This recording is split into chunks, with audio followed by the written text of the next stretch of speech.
સુપ્રસિદ્ધ તીર્થધામ સોમનાથમાં દુધિયા બાપા નાગદેવતા દેવસ્થાન પર રાત્રિના ડિમોલેશનથી ભારે વિવાદ.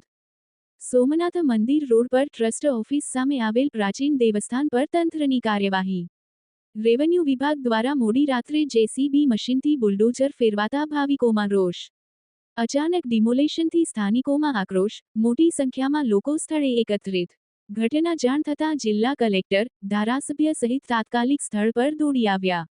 કલેક્ટર દ્વારા તંત્રની ભૂલનો સ્વીકાર, જવાબદારી નક્કી કરવાની ખાતરી. દેવસ્થાનને ફરીથી પુનઃનિર્માણ કરવા અને ધાર્મિક લાગણીનો માન રાખવા આશ્વાસન. મહેન્દ્ર ટાંક, ન્યૂઝ 14 ગીર સોમનાથ.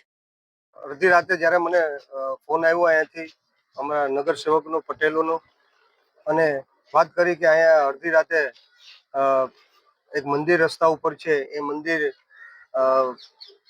તોડી રહ્યા છે, ત્યારે મેં તાત્કાલિક ધોરણે અમારા નગર સેવક અને સમાજના તમામ સમાજના પટેલોને ફોન કરેલો, અને એને મને ત્યાં વોટ્સઅપ ફોટા અને મોકલેલું.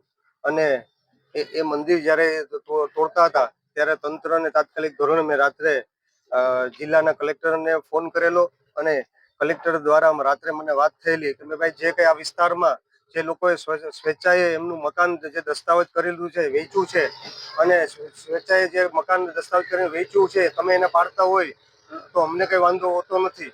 પણ જ્યારે કોઈ મંદિર છે અચાનક અડધી રાતે કોઈ જાણ કર્યા વગર કે કોઈ નોટિસ કે કોઈ લીગલી પ્રોસિજર કર્યા વગર લોકોના એ તોડવામાં આવી રહ્યું છે, ત્યારે તાત્કાલિક ધોરણે કલેક્ટર દ્વારા વિભાગને કહેવામાં આવેલું. પોલીસ તંત્રને પણ આ વિસ્તારના પીઆઈ નંબર પર મેં ફોન કરેલો, એમને પણ ત્યાં સાથ સહકાર આપેલો, અને સવારે મેં કલેક્ટર સાથે વાત કરી. કલેક્ટર પોતે રૂબરૂ સ્થળ ઉપર આવેલા, અને મેં ટેલિફોનિક વાત કરેલી, ત્યારે એમને ખાતરી આપેલી છે કે આ જગ્યા છે એ તંત્રની ભૂલ છે, એ તંત્ર દ્વારા ન કરી શકાય. અને એમને ખાતરી આપી છે કે આ જે છે પરિસ્થિતિ, જે મંદિર છે જે પરિસ્થિતિમાં છે એ જ પરિસ્થિતિમાં ફરી કરી આપવામાં આવશે. જે બેરકો તોડવામાં આવી છે જે એ પણ પાછું બનાવી દેવામાં આવશે એવી ખાતરી આપવામાં આવી છે. અને અત્યારે હાલ જે મંદિરની જગ્યા ઉપર છે ત્યાં અહીંના જે સેવકો અને ધાર્મિક સાથે જોડાયેલા લોકો છે એમને પાછું હતું એમ કામ ઉપાડી દીધું છે, અને બાકીની જે સાઈડમાં જે ગ્રીલ છે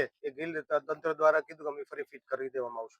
અંદાજિત 250 મકાનના દસ્તાવેજ કરી દેવામાં આવ્યા છે, અને એમાંથી અંદાજિત 50 જેટલા બાંધકામો છે જેને પોતાનું પેમેન્ટ મળી ગયું છે, અને કોઈની મારી પાસે ફરિયાદ નથી એવી જેના મકાનો તોડ્યા છે, અને સ્વેચ્છાએ તેમને આપેલું છે, અને સ્વેચ્છાએ સરકારે લીધેલું છે કે તંત્ર કે ટ્રસ્ટે લીધેલું છે.